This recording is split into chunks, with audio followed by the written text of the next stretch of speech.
Good morning everyone and welcome to today's worked exam answer video. Today I am fulfilling a request and having a look at a condensation polymer question from an Edexcel iGCSE triple award paper.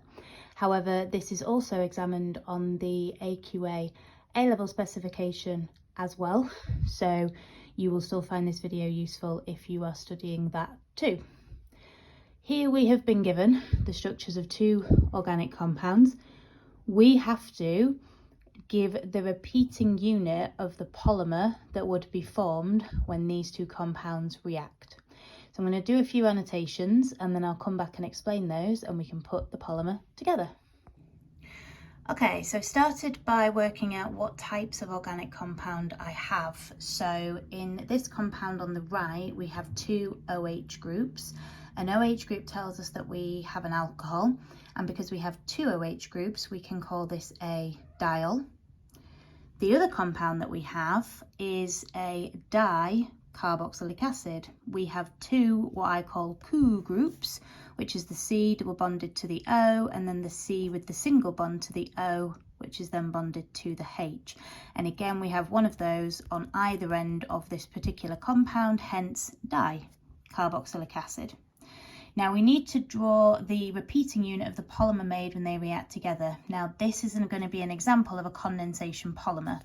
Condensation reactions are those which eliminate water, and we need to be familiar with dicarboxylic acids and diols reacting together to make condensation polymers.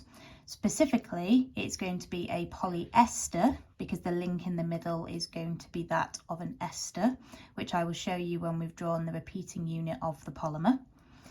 What I have highlighted in blue is the atoms that get removed from each of these two monomers to form the water, which is then removed, which will then enable us to join these two compounds together. So you have to remember that it's always the OH of the Cu groups that get removed and the H's from the diol alcohol functional groups that get removed, and one OH will react with the H from the alcohol to make one molecule of water.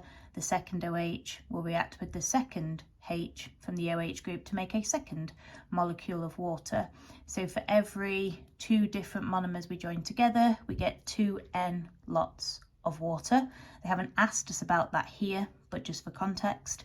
And then once we've removed those atoms, we can put our repeating unit together. So we're going to need to show continuation bonds, and repeating unit should have no brackets and no N. So I'll draw that now and come back and show you what that looks like. And there we have it. So I started with the dicarboxylic acid, just because that was the structure that they had drawn on the left. And if we've taken off the OH highlighted in the blue, because that's going to form our water, the carbon with the C double bond O is then not going to be bonded to the OH anymore. So that is then my continuation bond to show that that would then join on to another of the diol monomers on this side, which I've done in pink. Then after the C double bond O, we've got the middle carbon with the two H's, and then we've got the second Cu group, which has also lost its OH, so that again just now has the C double bond O. That carbon is then the carbon that binds with the O from the diol, which again has lost its hydrogen, that's no longer there. So then we get this C double bond O, O, that is our ester linkage. So that's why this is a polyester, which is a specific type of condensation polymer. And then in the diol structure, we then have a CH2 and another CH2, and then again we have the other alcohol group here. So the O isn't bonded to the H anymore. So again, this is now my continuation bond to show that we can then put another dicarboxylic acid monomer here. So colour-wise, it should go purple, pink, purple, pink, purple, pink, dicarboxylic acid, diol, dicarboxylic acid, diol, etc., etc., etc. So that's how we would draw condensation polymers. Now, if you were asked, we're not asked here, but if you were given the condensation polymer and asked what the monomers were, you would just do everything backwards. So you would break up the polymer structure between the C double bond O and the C single bond O, and then you would be putting these hydrogens back onto the diol and these OHs back onto the dicarboxylic acid, and that would then give you your monomers. As always, if there's any questions, please let me know. Any requests, also please let me know. And I look forward to seeing you soon. Thanks, guys.